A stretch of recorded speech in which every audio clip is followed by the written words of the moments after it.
Boa noite, turma. Nós vamos falar sobre os fatores hereditários, né?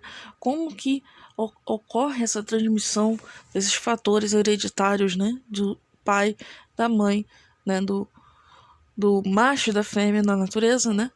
Para os seus filhotes, né? Então, vamos lá. Antes de nós começarmos a falar sobre os fatores genéticos, nós temos que entender um conceito base. Nós temos no nosso corpo é formado de células diploides, né? Também sendo chamado de células somáticas. Que raio é isso? São células que somou metade do DNA do pai, metade do DNA da mãe, né? Gerando um DNA 2N.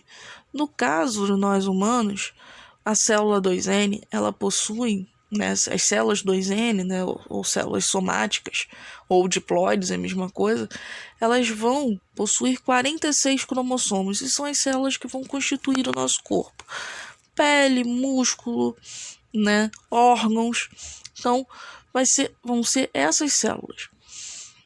Já nas células haploide, possui um N. O que é esse um N? Possui metade dos cromossomos. O que é isso? A célula de DNA é formada por uma dupla hélice, né? São duas fitas que elas se enroscam, formando um formato helicoidal. Cada lado dela um lado veio do pai, outro lado veio da mãe. Então, quando vai se formar a informação genética do óvulo, do espermatozoide, separa-se essa dupla hélice e cada lado da hélice vai para uma célula diferente de reprodução. Uma vai para um espermatozoide, outra para o outro espermatozoide. Que para quando ocorra a fecundação, né, some um N do óvulo com um N do cromossomo do cromossomo do espermatozoide e forme ali as células diploides que vão constituir aquele indivíduo. Beleza? Então, cada espécie vai ter a sua quantidade de cromossomos. Como assim, sabe? Digamos, nós humanos temos 46. Mas, digamos, falando um número aqui, né, aleatório, digamos que uma espécie de cachorro tenha 26 cromossomos. Sempre números pares, 26 cromossomos. Sendo que a nossa célula reprodutora ela vai ter 23, né? Que é metade. Se essa espécie, entre aspas, espécie fictícia, né, de cachorro que eu tô dizendo aqui, né, ela tem 26, a metade dela vai ser 13. Vai encaixar nossa metade de DNA com a metade do outro? Não, vai ficar uma fita de DNA maior que a outra e com sequências diferentes, né, de encaixe. É como se você pegasse um brinquedo de encaixar, né, tipo Lego original e, digamos, um Lego falsificado. Você tentasse encaixar as peças, você não vai encaixar. Não vai montar. Por quê? Porque são de brinquedos diferentes. Então, no caso, são de espécies diferentes e aí você não consegue fazer esse encaixe. Tá? Por isso que humanos se reproduzem com humanos, os cachorros com cachorros, gatos com gatos, porque são de encaixe único, né? A formação dessas células diploides. Aristóteles, ele afirmava, né, que no sêmen tinha uma substância ali responsável pelos fatores hereditários, né? Foi quando na antiguidade começou a surgir ali os pensamentos de como funciona. Como é que funciona? Por que tem o nariz da mãe, a boca do pai, sabe? A mãe tem um tom de pele, o pai tem outro tom de pele, e aí o tom de pele puxou o tom da mãe. Por quê? Então ele acreditava, né, nessa possibilidade que no sêmen tinha essa forma de transmissão. Já Hipócrates, ele acreditava na pangênese, né? Como se cada órgão se multiplicasse e fosse criando, né, cópias do seu próprio órgão, né? E formasse partículas hereditárias que vão ser transmitidas no momento que a criança nasce. Não tem muito sentido dentro da concepção que nós temos hoje de como funciona a reprodução. E aí veio um cara chamado Mendel.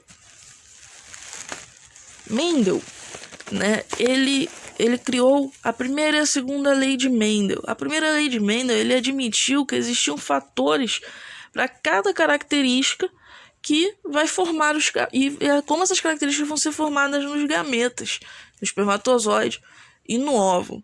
Então, ele descreve, né, o que seriam os genes. O que seriam os genes? Ele consegue identificar que existem informações que são dominantes e informações que são recessivas.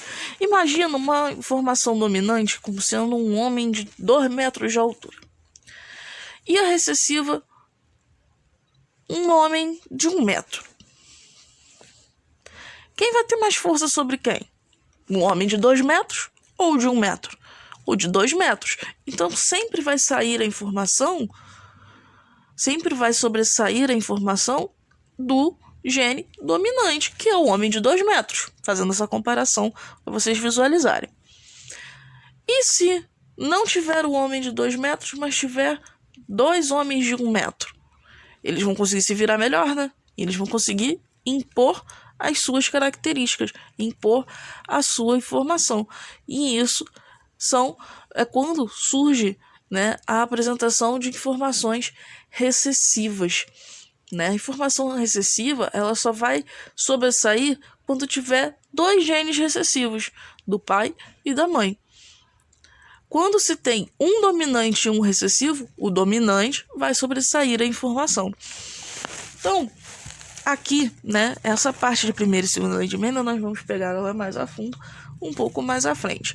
Mas para vocês entenderem, Mendel ele fez o cruzamento de ervilhas amarelas com ervilhas verdes.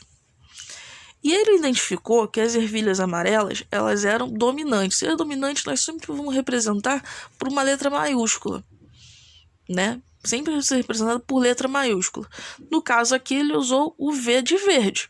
Então, o V, que a gente chama, na genética, a gente chama vulgarmente o V maiúsculo de Vzão.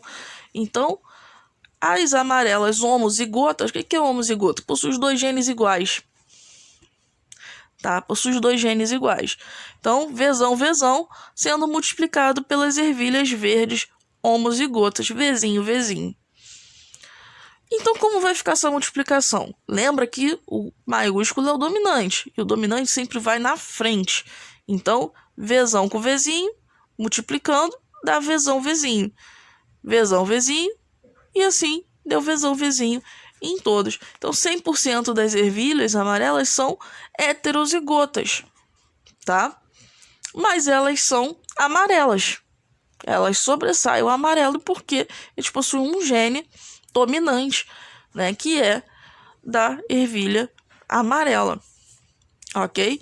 Nós sempre vamos identificar na genética genótipos e fenótipos. O que é isso? Genótipo é a informação genotípica, é a informação do gene. Então, aqui eles são ervilhas amarelas heterozigotas, tá? 100% heterozigoto. Essa é a informação genotípica, característica desse gene. E qual a característica fenotípica? Fenotípica faz uma associação com feio. Fenotípica, feio. Não tem erro, não tem como esquecer. É relacionado ao visual, ao que você vê.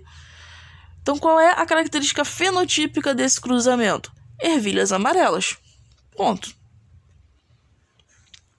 A segunda lei de Mendel, né, ou lei da segregação independente, ou a segunda lei de Mendel, também chamada, é quando ele faz a associação de 2 informações, 2 ou mais características.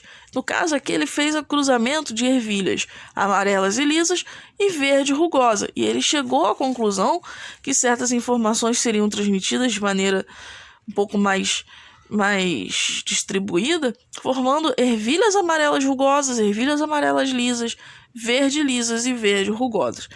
Essa parte nós vamos pegar mais para frente, porque ela é muito detalhada e precisamos de uma aula somente para essa parte. Watson e Crick. Watson e Crick são esses dois cientistas que se encontram na foto. Eles conseguem descobrir que o DNA ele é formado pela dupla hélice, como eu tinha dito antes, né? E eles conseguem estudar essa dupla hélice e entender como funciona as ligações de hidrogênio que ligam cada filamento e as suas bases nitrogenadas. Isso foi um marco na genética, também como Mendel, pois facilitou muito a questão do estudo clínico, né, do estudo científico do DNA. E aí nós temos aqui o DNA e o RNA. Vamos pensar que o DNA ele é como um livro de receitas que ele possui. Ele é muito raro. Ele possui muitos anos, ele é muito raro e você quer tomar todos os cuidados do mundo com aquele livro. Mas você quer as receitas daquele livro. O que você faz? Vai lá e tira xerox de algumas das partes que você precisa. Beleza? Nisso que você tira a xerox, você usa a xerox e guarda o seu livro na estante. Nós, humanos, somos eucariontes. Possuímos carioteca, possuímos núcleo. O núcleo é como se fosse essa biblioteca onde fica esse livro guardado, essa informação.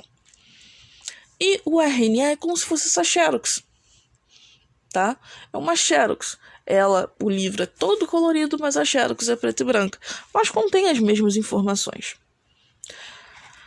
O RNA, ele vai ter algumas diferenças, assim como a xerox. Ele vai ser uma fita única, porque um lado da fita do DNA complementa o outro. Eles se encaixam porque elas são complementares. Você não precisa da complementação, você precisa só de um lado. Então, você não precisa da cópia do livro colorido, você precisa da cópia do livro preta e branca, resolve. Então, mesma coisa aqui, o RNA ele é uma fita única, né? Ele vai ter um esqueleto de açúcar formado por açúcar e por um fosfato e pelas bases nitrogenadas. Sempre quando você vê as bases nitrogenadas, no DNA vai ser citosina, guanina, adenina e timina. Citosina se liga com guanina, adenina com timina. No RNA, nós não temos a timina, nós temos uracila. Viu que não tem timina, tem uracila, é RNA. Então, citosina, guanina, adenina e uracila. Citosina se liga com guanina e adenina com uracila, sendo representada pelas letras, né? C, G, A, T e U. E as bases nitrogenadas nós dividimos em pirimidinas e purinas, pela sua estrutura genética, né? Então, a citosina, a timina e a uracila são pirimidinas e as purinas, adenina e guanina. No DNA e no RNA também vão ter algumas diferenças, como a desoxirribose, né, que é o açúcar presente no DNA, e no RNA possui a ribose, é um açúcar mais simples, né, menos complexo. Então, essa aula foi somente essa introdução, né, nós vamos trabalhar um pouco mais a fundo nesse conteúdo, desbravando esse mundo super interessante e super mágico da genética, entender como as nossas informações, de nossas características são transmitidas, né, pelo nosso pai e pela nossa mãe, através da genética e a sua importância no ramo clínico, né, no ramo científico, tá bom? Beijos, se cuidem.